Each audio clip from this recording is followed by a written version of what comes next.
Thomas Mitchell had nothing but the clothes on his back when he stumbled into the small frontier town of Silver Creek in 1847. His wagon had broken down 50 miles back. His horse had died from exhaustion and his wife had left him for a banker in St. Louis. At 32 years old, he was starting over with empty pockets and a broken heart. The town was rough, filled with miners, gamblers, and men running from their past. Thomas found work at the general store, sweeping floors and stacking shelves for barely enough money to rent a corner in the back room. The owner, a gruff man named Henderson, barely spoke to him except to bark orders.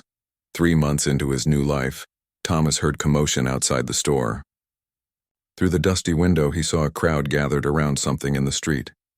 Curiosity got the better of him, and he stepped outside to see what was happening. In the middle of the street lay 3 Apache boys, no older than 8, 10, and 12.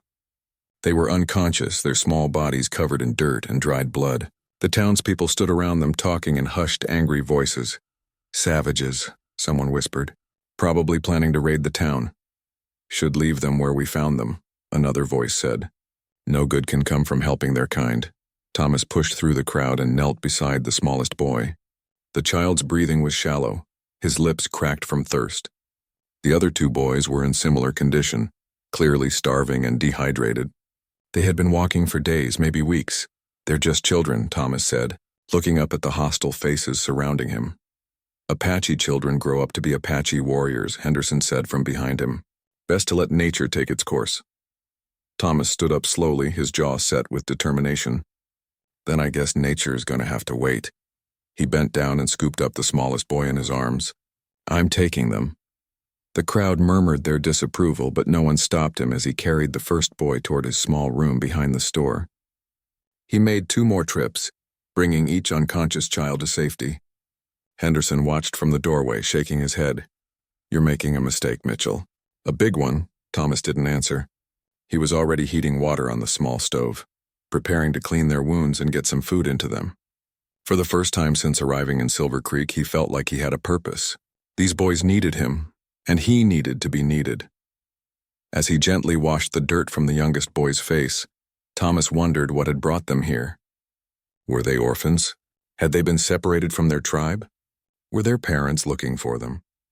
The questions would have to wait. Right now, keeping them alive was all that mattered. The oldest boy stirred first, his dark eyes opening to find Thomas sitting beside the makeshift bed. Fear flashed across his face, and he tried to sit up quickly, but Thomas placed a gentle hand on his shoulder. "Easy, son. You're safe now." Thomas spoke slowly, hoping his tone would convey what his words might not. "You're hurt. Rest." The boy stared at him for a long moment, then looked around the small room where his brothers lay sleeping. His eyes returned to Thomas, filled with confusion and wariness. Here was a white man who had brought them inside, cleaned their wounds, and given them water. It didn't make sense, Thomas pointed to himself. "Thomas," then he pointed to the boy. "What's your name?" The boy hesitated, then spoke in a voice barely above a whisper.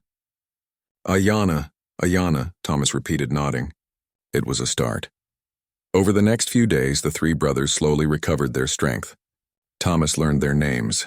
Ayana, the eldest at 12, Nalnish, the middle boy at 10, and little Yaholo, who was 8. They spoke broken English, having learned some words from traders and missionaries who had visited their tribe. Through gestures and simple words, Thomas pieced together their story. Their parents had died in a raid by another tribe. Their village had been attacked, and in the chaos the 3 boys had fled into the desert. They had been walking for weeks, surviving on cactus fruit and muddy water from dried creek beds, searching for any other members of their tribe. The townspeople were not pleased with Thomas's decision to help the boys. Henderson threatened to fire him. Customers complained, and some men suggested they should turn the boys over to the army. Thomas ignored them all. He had found something worth fighting for, and he wasn't going to give up easily. As the boys grew stronger, they began helping around the store. Ayana was quick to learn and had a natural intelligence that impressed Thomas. Nalnish was quiet but observant, and little Yaholo had a smile that could melt the hardest heart. Despite the hostility from the town, Thomas felt more complete than he had in years. But trouble was coming. Word had reached the territorial governor that an Apache raiding party was operating in the area. Soldiers were being sent to Silver Creek to investigate reports of Apache presence in the town. Thomas knew that when they arrived, his decision to protect the three brothers would be put to the ultimate test. The soldiers arrived on a Tuesday morning in late autumn. Thomas watched from the store window as 12 blue-uniformed men rode down the main street, their horses kicking up dust clouds in the dry air. Captain William Hayes led them, a stern man with gray whiskers and cold blue eyes that had seen too many battles. Thomas felt his heart racing. The three boys were in the back room helping sort inventory. He had hoped the army would never come, but deep down he knew this day would arrive. The question was whether the townspeople would protect his secret or turn him in. He didn't have to wait long for his answer. Henderson appeared at his elbow, watching the soldiers dismount in front of the saloon. "You better get those boys out of here, Mitchell, now." "What do you mean?" Thomas tried to keep his voice steady. "Don't play dumb with me. Half the town knows about your Apache strays. Captain Hayes is here because someone sent word to the territorial capital about Indian activity in Silver Creek. You've got maybe an hour before they start searching every building." Thomas felt the blood drain from his face. "Who told them? Does it matter? What matters is what you're going to do about it." Henderson studied his face. "Those boys mean something to you, don't they?" "They're good kids, Henderson. They've never hurt anyone.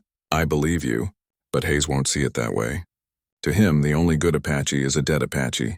He's got orders to remove any Indian presence from this territory, by force if necessary." Thomas's mind raced. He couldn't let the boys be taken by the army. He had heard the stories about what happened to Apache children in military custody. If they were lucky, they'd be sent to a boarding school where they'd be forbidden to speak their language or practice their culture. If they were unlucky, they'd simply disappear. "There's a cave system about 10 miles north of here," Henderson said quietly. "Old mining tunnels. If you can get them there before nightfall, you might have a chance." Thomas stared at him in surprise. "You're helping me? I've watched those boys for 3 months. They work hard, they're respectful, and they make you happy. That's more than most folks in this town can say." Henderson turned away. "Besides, I fought in the Mexican War, seen enough children die because of adult politics." Thomas didn't waste time with thanks. He hurried to the back room where Ayanna was teaching his younger brothers to count in English. The boys looked up as he entered, immediately sensing his urgency. "We have to leave," Thomas said simply. "Right now." Ayanna's expression grew serious. At 12, he had already learned to read danger in adult faces. "Soldiers." "Yes, they're looking for Apache. We need to hide until they leave." The boys gathered their few belongings without question.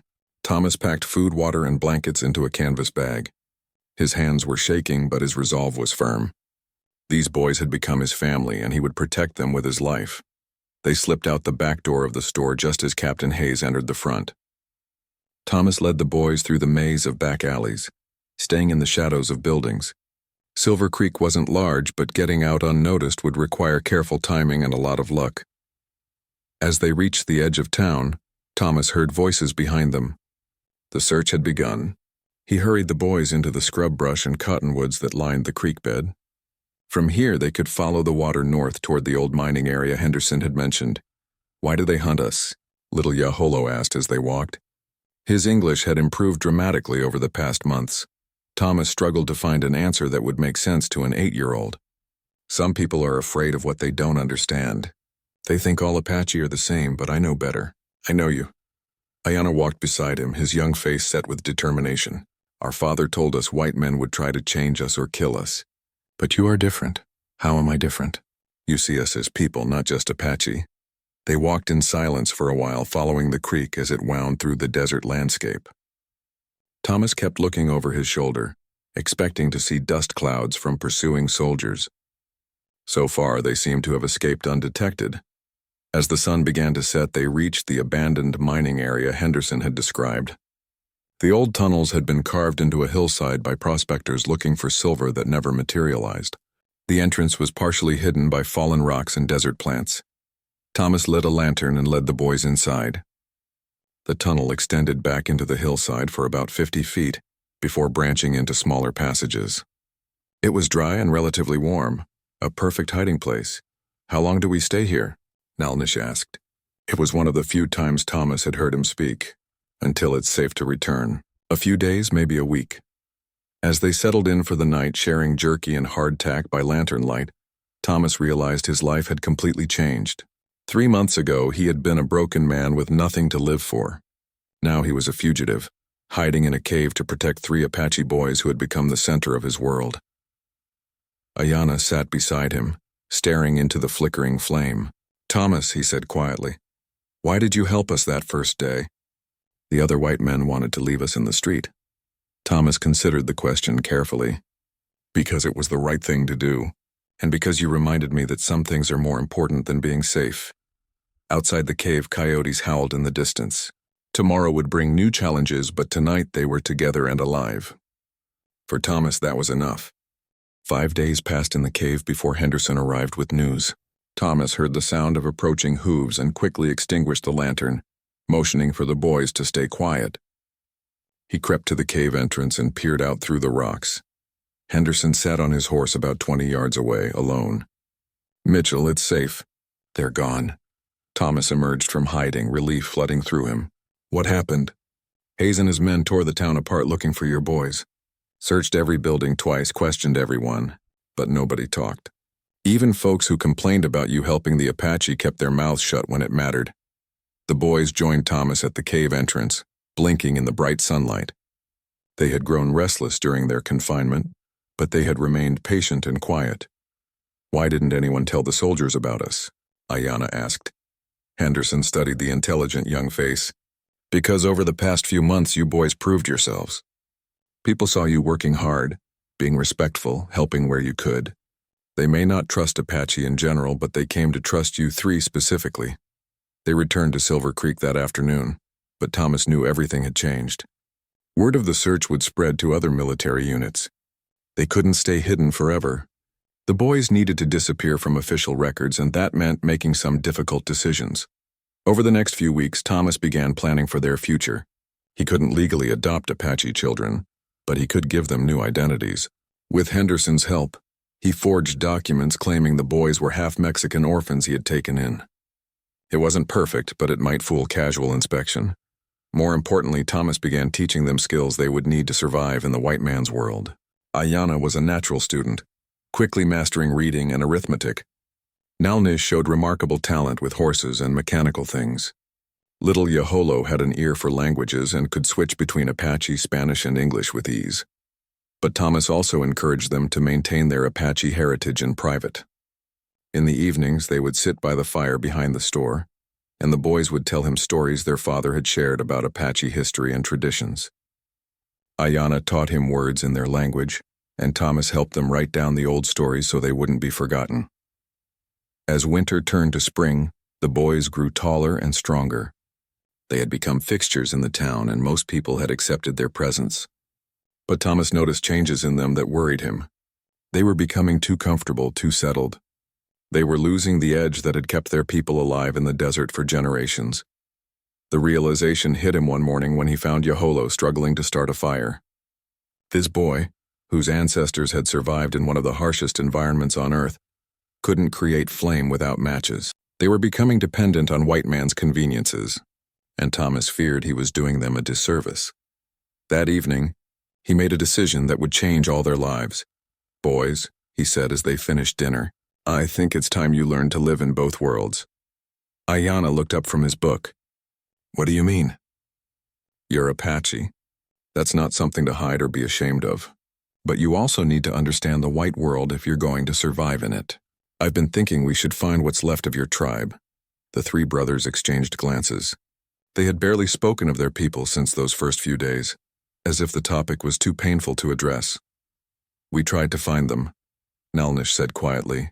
"That's why we were in the desert when you found us. You were 3 scared boys then. Now you're older, stronger, and you have help." Thomas leaned forward. "Henderson knows traders who work with the Apache. They might be able to help us locate your people." "What if they don't want us back?" Yaholo asked, voicing the fear they all carried. "What if we've been away too long?" "Then you'll always have a home here with me. But you deserve to know where you come from, and your people deserve to know you survived." It took 2 months to make contact. Through a network of traders, scouts, and friendly Indians, word was sent out that 3 Apache boys named Ayanna, Noose, and Yaholo had survived the attack on their village and were living safely with a white man named Thomas Mitchell. The response came faster than expected. A small group of Apache arrived at the hills outside Silver Creek one morning, led by an older man who introduced himself as Cochilo, Ayana's uncle. He had been searching for the boys since the attack on their village. The reunion was emotional and complicated. The boys were overjoyed to see family, but they had also changed. They spoke English more fluently than Apache now, and they had adopted many white customs. Cochilo was pleased they were alive, but troubled by how much they had changed. Thomas met with Cochilo privately that evening. The Apache leader was a weathered man with intelligent eyes and careful words. "You saved my nephews," Cochilo said. "For this I am grateful. But they are Apache. They belong with their people." "They belong wherever they choose to belong," Thomas replied. "I won't stop them from going with you if that's what they want. But I won't force them to choose either." Cochilo studied him for a long moment. "You speak of choice, but the white government does not give Apache children choices. They take them to schools where they forget their language and their ways. How is what you do different?" Thomas considered this carefully. "Because I've tried to teach them both ways. They know their Apache stories. They practice Apache skills when we're alone, but they also know how to read and write and live among whites. I hope to give them the tools to survive in whatever world they choose." "And what world do you think they will choose?" Thomas looked toward the store where the three boys were talking excitedly with their Apache relatives. "I think they'll choose both. And I think that might be exactly what the future needs." Cochilo nodded slowly. "Perhaps. But the future is coming faster than any of us expected, and choices may be taken from all of us soon." His words proved prophetic. Even as they spoke, events were unfolding that would force the boys to make choices none of them could have imagined. The boys made their choice to stay with Thomas, but they spent the summer learning traditional Apache skills from their uncle Cochito and the other tribal members who visited Silver Creek. Thomas watched, with pride as they rediscovered parts of themselves. They had almost lost Ayana, now 15 and tall for his age, learned to track animals across the hardest ground and read weather signs in the sky. Nalnish, 13, became skilled at finding water in the desert and making tools from stone and wood. Little Yaholo, 11, developed the ability to move through brush so quietly he could approach deer without frightening them. But they also continued their white man's education. Ayana read every book Thomas could find, becoming fascinated with law and government. Nalnish studied mechanics and engineering, dreaming of the machines and inventions that were changing the world. Yaholo learned Spanish and French from traveling merchants, adding to his gift for languages. As autumn arrived, Cochilo prepared to rejoin the main Apache band. The night before his departure, he spoke privately with Thomas. "The boys have chosen their path, and I respect their choice. But dark times are coming for all Apache. The government grows stronger, and they want all Indians on reservations. When that time comes, these boys will face terrible decisions." "What kind of decisions?" "Whether to fight with their people or hide among the whites. Whether to preserve Apache ways or abandon them for safety. You have given them tools to survive in both worlds, but you cannot spare them from choosing which world they will defend." Cochilo's words haunted Thomas through the winter. He watched the boys carefully, seeing how they balanced their two identities. In public, they were Tom Mitchell's adopted sons, hardworking and respectful. In private, they practiced Apache traditions and spoke of the day they might return to live with their people. The crisis came in the spring of 1851, 4 years after Thomas had found the boys in the street. A new territorial governor arrived with orders to remove all Apache from the region and force them onto a reservation in Arizona. Captain Hayes returned to Silver Creek with 40 soldiers and new determination. This time there was no hiding. Hayes had detailed reports about the 3 Apache boys living with the storekeeper. He arrived at the store on a sunny Tuesday morning, his face grim with official purpose. "Thomas Mitchell," he announced, "you are harboring enemy Indians in violation of territorial law. Surrender them immediately or face arrest." Thomas stepped forward, placing himself between the soldiers and the boys who stood quietly behind the counter. At 15, 13, and 11, they were no longer the frightened children he had rescued. They were young men, and he could see the Apache pride in their straight backs and steady gazes. "These are my adopted sons," Thomas said calmly. "They are American citizens under my care." Hayes laughed harshly. "Apache savages cannot be American citizens. These boys will be transported to the San Carlos reservation where they belong. Any resistance will result in charges of treason against the United States. And if I refuse, then you'll hang alongside them." The entire town had gathered outside the store, drawn by the commotion. Thomas could see Henderson in the crowd, along with dozens of other faces he had come to know over the past 4 years. Some looked sympathetic, others seemed resigned to the inevitable. Ayanna stepped forward. At 15, he was nearly as tall as Thomas, with the lean build of a natural athlete. "Captain Hayes," he said in clear, educated English, "what crime have we committed?" Hayes stared at him in surprise. He had expected cowering savages, not an articulate young man who spoke better English than half his soldiers. "You exist," Hayes replied bluntly. "Apache presence in this territory violates federal policy. You will be removed.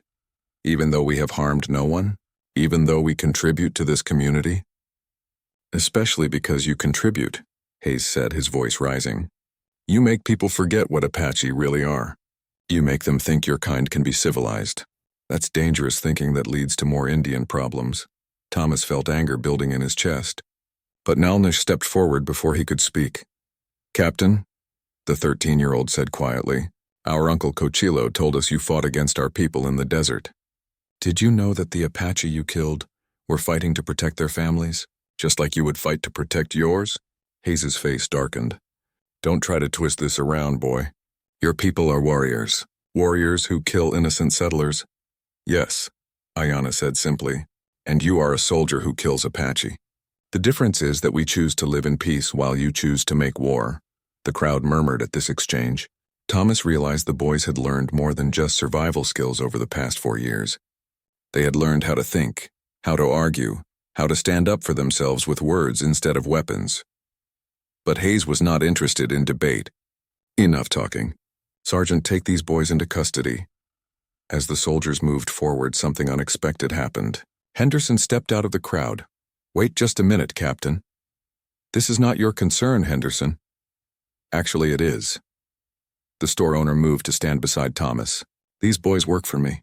They're good workers, honest, respectful. If you're taking them away, you're taking away my employees." Another voice joined his. "They helped me fix my roof last month," called out Mrs. Patterson, the preacher's wife. "Didn't charge me a penny." "Yaholo taught my daughter Spanish," added the schoolteacher. "He's a bright boy with a good heart." One by one, more townspeople stepped forward. The blacksmith praised Nalnish's mechanical abilities. The doctor mentioned how Ayanna had helped him tend to injured miners. Even some of the rough miners spoke up about the boy's character. Hayes looked around the crowd with growing frustration. "These people are Apache Indians. They are not pets or curiosities. They are members of a hostile tribe that has been at war with the United States for decades. These 3 aren't at war with anybody," Henderson replied firmly. "They're just boys trying to grow up right." Thomas felt a surge of hope. Maybe the townspeople would stand up to the army. Maybe there was another way out of this. But Hayes had his orders, and he was not going to be deterred by sentiment. "I don't care if they've saved every cat in this town from every tree. My orders are clear. Sergeant, arrest anyone who interferes with the removal of these Indians." The moment of decision had arrived. Thomas looked at the boys, seeing resignation in their eyes. They had known this day would come. The question was what they would do about it. That night, as Thomas sat in his cell in the town jail, he replayed the events in his mind. When the soldiers had moved to arrest the boys, Ayanna had made a decision that surprised everyone, including his brothers. "We will go peacefully," the 15-year-old had announced, stepping forward with his hands raised. "But we want it known that we go as prisoners, not as criminals. We have broken no laws except the law of being born Apache." Nalnish and Yaholo had followed their older brother's lead, walking calmly to the army wagon while the townspeople watched in stunned silence. Thomas had tried to follow them, shouting that he would find a lawyer, that he would fight this in court. That's when Hayes had ordered him arrested too, charging him with harboring fugitive Indians and resisting federal authority. The boys were loaded into a wagon and driven away toward the territorial capital, where they would await transport to the San Carlos reservation. Thomas was left in jail, facing charges that could result in years in prison or even execution if they decided to pursue the treason angle. Henderson visited him the next morning, bringing coffee and grim news. "Got word from the capital," he said quietly. The boys are being held in the territorial prison while they wait for transport. Conditions there are pretty rough. Thomas gripped the cell bars. How long before they're moved to the reservation? Month, maybe 2. Depends on when the next transport runs. Can I see them? Henderson shook his head. Hayes left specific orders. No contact with the prisoners. He's treating this like a military operation. Thomas paced his small cell, frustration eating at him like acid. For 4 years, he had protected those boys, given them a home, taught them skills they would need to survive.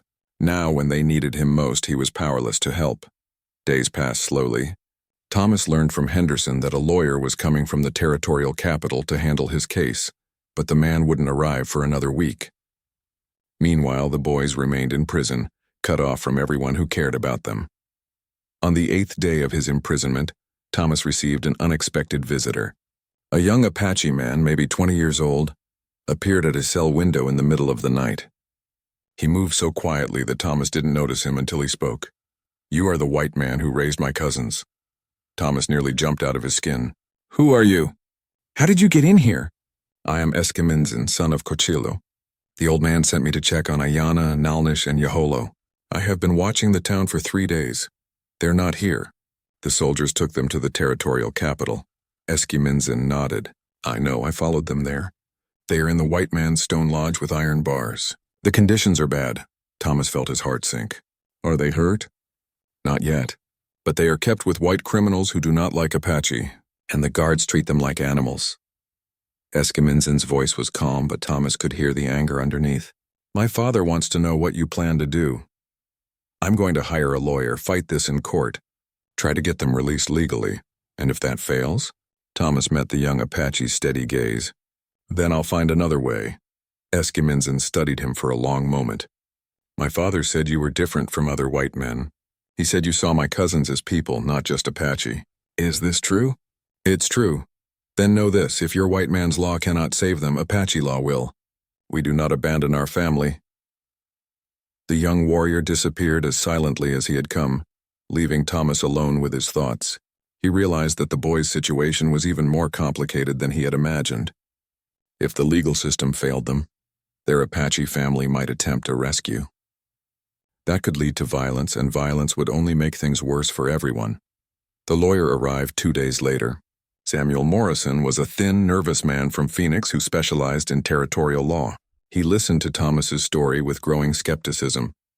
"Mr. Mitchell," he said finally, "you have to understand the legal reality here. Under current territorial law, Apache Indians have no legal standing. They cannot be adopted by white citizens. They cannot own property. They cannot even testify in their own defense in court. But they're just boys. They've never hurt anyone. That's irrelevant. The law is clear. All Apache must be relocated to designated reservations. Your case isn't really about the boys at all. It's about whether you committed a crime by harboring them." Thomas felt his hope crumbling. "What are my chances?" "If we can convince the judge that you were acting out of humanitarian motives rather than political ones, we might get the charges reduced to a misdemeanor. You'd do maybe 6 months in prison and pay a fine. And the boys?" Morrison looked uncomfortable. "They'll be sent to San Carlos. There's no way around that." That night, Thomas lay on his narrow cot staring at the ceiling. Everything he had built over the past 4 years was falling apart. The boys would be sent to a reservation where their Apache heritage would be preserved, but their opportunities would be limited. They would become statistics in the government's Indian policy, rather than the unique individuals he had helped them become.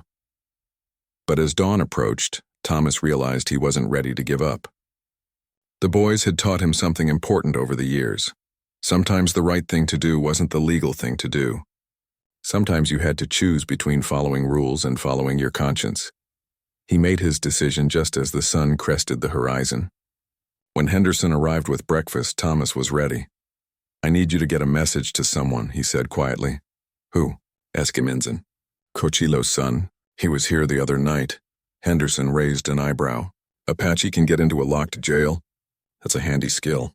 "Henderson, this is serious. Those boys are going to die on that reservation, either from disease or despair or violence. I can't let that happen." "What are you planning, Thomas?" Thomas looked his friend in the eye. "I'm planning to be the kind of man those boys always thought I was. Henderson was quiet for a long moment. You know this will probably get you killed, right? Maybe. But living with the knowledge that I abandoned them when they needed me most would be worse than dying. Henderson nodded slowly. I'll find your Apache friend. What's the message? Tell him it's time for Apache law. 2 weeks after sending his message to Eskiminson, Thomas was released from jail pending his trial. Morrison had managed to get him out on bond, with Henderson putting up his store as collateral. The lawyer believed they had a reasonable chance of avoiding serious prison time, but Thomas's mind was elsewhere. He had heard nothing about the boys since their arrest. Official channels were closed to him, and even Henderson's contacts in the territorial capital had gone silent. Thomas suspected something was being planned, but he had no idea what or when. The answer came on a Tuesday morning in late summer. Thomas was sweeping the front steps of the store when a stranger rode into town. The man was tall and lean, with the weathered look of someone who spent his life outdoors. He dismounted in front of the store and approached Thomas directly. You Thomas Mitchell? I am. Name's Jake Sullivan. I carry mail and messages between here and the capital. Got something for you. He handed Thomas a folded piece of paper. Fellow who gave me this said to tell you the eagle flies at midnight. Thomas opened the paper. In Ayana's careful handwriting were just a few words. Thank you for everything. We will never forget. Tell our Apache family we are ready. Sullivan was already mounting his horse. That mean anything to you? It means everything, Thomas replied. That night, Thomas couldn't sleep. He kept thinking about the message and what it might mean. The boys were ready, but ready for what? And what was supposed to happen at midnight? He found out 3 days later when Henderson burst into the store with news from the territorial capital. They're gone, Thomas. The boys are gone. Thomas felt his heart race. What do you mean, gone? Broke out of the territorial prison 2 nights ago. Took 3 Apache men with them. Guards say it was the most professional jailbreak they've ever seen. No violence, no one hurt, but 6 men vanished without a trace. Thomas tried to look surprised, but inside he felt relief flooding through him. Any idea who helped them? Prison officials think it was an inside job. Someone had to have keys and know the guard schedules, but they can't figure out who. Over the next few days, more details emerged. The breakout had been executed with military precision. Someone had drugged the guards' coffee, opened all the necessary doors, and led 6 prisoners out of the compound without firing a shot or raising an alarm. By the time the guards woke up, the escapees had at least a 6-hour head start. Captain Hayes arrived in Silver Creek 3 days later, furious and determined to track down the fugitives. He immediately suspected Thomas of being involved in the escape. Where are they, Mitchell? Thomas looked him straight in the eye. I've been in this town for the past 2 weeks. Ask anyone. You set this up. You got word to their Apache friends somehow. Prove it. Hayes couldn't, but he stationed soldiers around the town anyway, convinced that Thomas would eventually try to contact the boys. What he didn't know was that Thomas was just as eager for news as the army was. That news came a month later from an unexpected source. A traveling merchant named Carlos Mendez stopped at the store and, after making sure they were alone, passed along a message. 3 young men send their regards, he said quietly. They want you to know they are safe and learning the old ways from their uncle. They also want you to know they will always carry the lessons you taught them. Thomas felt tears well up in his eyes. Where are they? It's better you don't know specifics, but they are in the deep desert. Places where soldiers cannot follow. The Apache have ways of hiding that white men cannot imagine. Are they happy? Mendez considered this carefully. They are free. For Apache, that is the same thing as happy, but they miss you. The oldest one, he talks about you often, says you gave him something no one can take away. What's that? The knowledge that men of different colors can be brothers. Years passed. Thomas continued running the store with Henderson, and his legal troubles gradually faded. The territorial government, embarrassed by the prison break, quietly dropped the charges against him in exchange for his promise not to harbor any more Apache fugitives. He heard occasional news about the boys through the network of traders, missionaries, and friendly Indians who moved between the white and Apache worlds. They were living with Cochillo's band in the Sierra Madre Mountains of Mexico, learning traditional skills while also serving as interpreters when their people needed to negotiate with Mexican or American officials.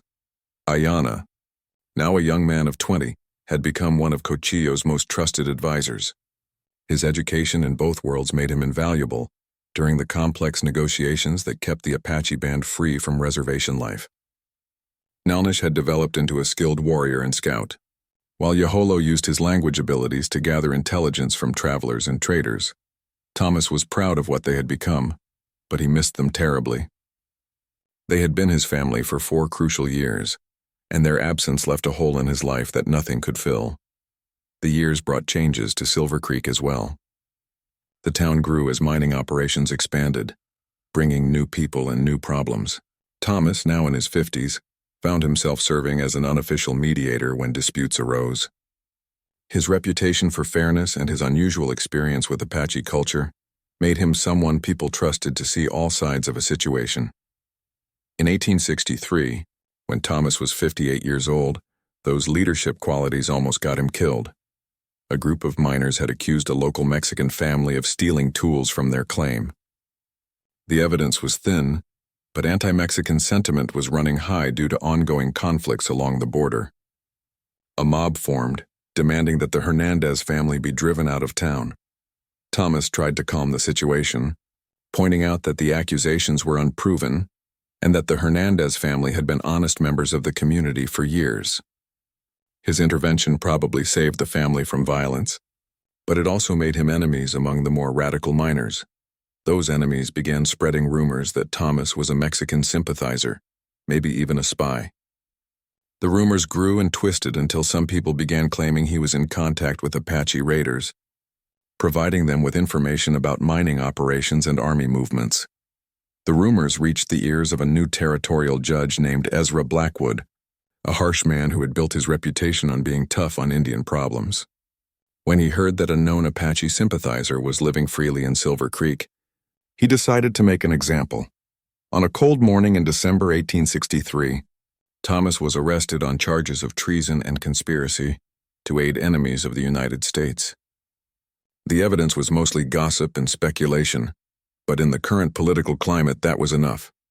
As Thomas sat in jail waiting for his trial, he realized his situation was desperate. Judge Blackwood was known for harsh sentences, and the political mood favored showing no mercy to anyone suspected of Indian sympathies. Thomas faced the very real possibility of hanging. What he didn't know was that news of his arrest had already reached the Sierra Madre Mountains, carried by the same network of traders and travelers who had kept him informed about the boys over the years. And 3 young Apache men who had never forgotten the white man who saved their lives were already planning their response. Thomas's trial was set for January 15, 1864. Judge Blackwood arrived in Silver Creek with great fanfare, determined to use the case to demonstrate federal resolve against Indian sympathizers. He set up court in the town's largest building, the Methodist Church, and summoned a jury from the surrounding mining camps. Henderson visited Thomas every day, bringing food and updates on the legal proceedings. The news was not encouraging.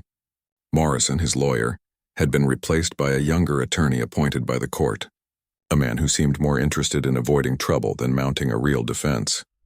"They're going to make an example of you, Thomas," Henderson said grimly. "Blackwood's already been telling people this case will show what happens to traitors who side with savages against their own kind." Thomas sat on his cot, feeling older than his 58 years. "Maybe it's time to pay for my choices, Henderson. I've had a good life. Those boys got their chance at freedom. That's worth something. Don't talk like that. We'll find a way." But as the trial date approached, Thomas's situation looked increasingly hopeless. The prosecution had lined up witnesses who claimed they had seen him meeting with suspicious Mexican traders. Others testified that he had expressed sympathy for Apache causes and criticism of government policy. Most damaging of all, they brought up his history of harboring Apache children and his connection to the prison break years earlier. The night before the trial, Thomas lay awake listening to the wind howl around the jail. He thought about the boys, wondering where they were now and whether they ever thought about their years in Silver Creek. He hoped they were safe and happy, living the kind of life he had always wanted for them. Outside, snow began to fall, unusual for the desert region. Thomas watched the flakes drift past his small window, thinking about how much the world had changed since he first arrived in Silver Creek, with nothing but the clothes on his back. He had found purpose in raising those 3 Apache boys, and if that purpose now cost him his life, he could accept that. He was still awake when he heard the first shouts from the street. Fire. Fire at the courthouse! Thomas pressed his face to the window and saw flames shooting from the roof of the building where his trial was supposed to begin in the morning. Men were running with buckets trying to contain the blaze, but the wooden structure was already engulfed. As he watched the frantic activity outside, Thomas noticed something odd. 3 figures moved through the chaos with unusual purpose, slipping between buildings while everyone else ran toward the fire.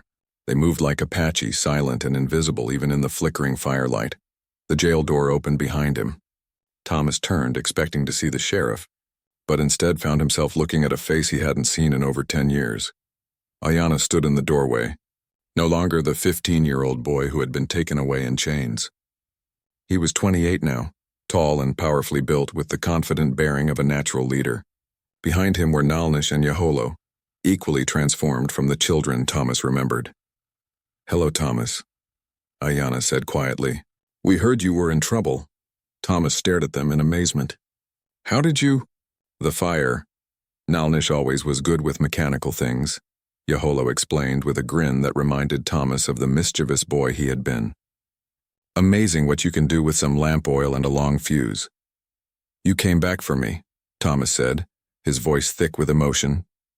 "You came back for us once," Ayanna replied. "In that street when we had nothing and everyone else wanted to leave us to die. Did you think we would forget?" The sound of approaching footsteps in the corridor interrupted their reunion. "We need to go," Noose said urgently. "The sheriff will check on you as soon as he realizes the fire was a distraction."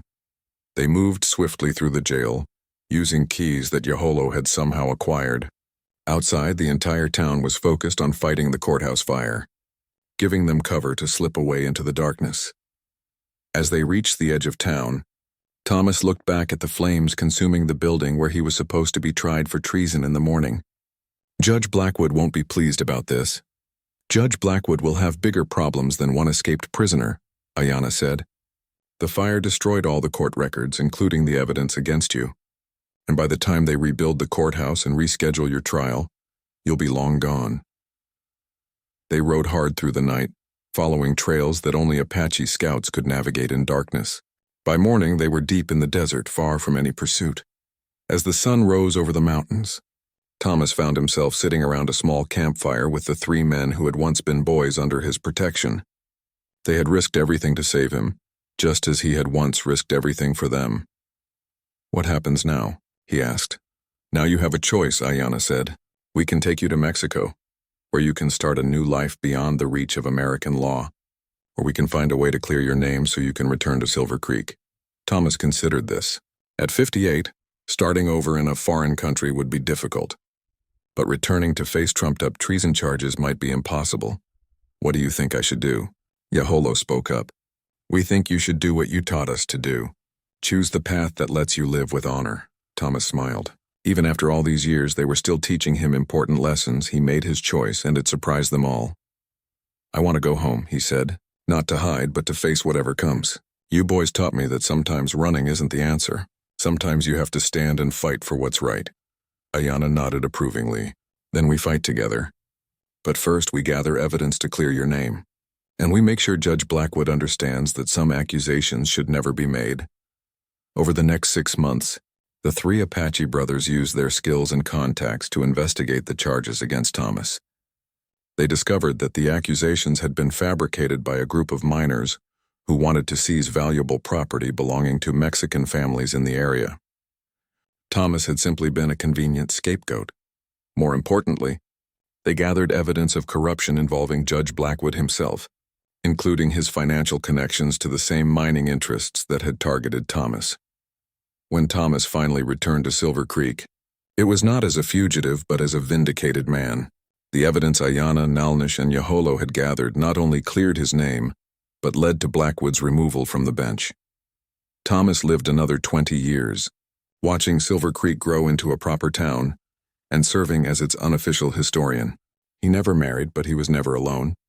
The 3 Apache brothers visited him regularly, bringing their own children to meet the white grandfather who had saved their father's lives. When Thomas died peacefully in 1884, at the age of 79, his funeral was attended by people from 3 different cultures. White townspeople, Mexican families, and Apache visitors all came to honor the man who had seen past the color of skin to the content of character. Ayanna, now a respected leader among his people, spoke at the service. "Thomas Mitchell taught us that family is not about blood or tribe," he said. "It's about the choices we make and the love we show. He chose to be our father when we had nothing. We chose to be his sons for the rest of his life." On Thomas's gravestone, paid for by the three brothers, were carved these simple words: "He had nothing, yet raised 3 Apache brothers. In return, they gave him everything." The story of Thomas Mitchell and the 3 Apache boys became legend in Silver Creek, passed down through generations as a reminder that sometimes the most important families are the ones we choose, and that courage comes not from having nothing to lose, but from having everything to protect.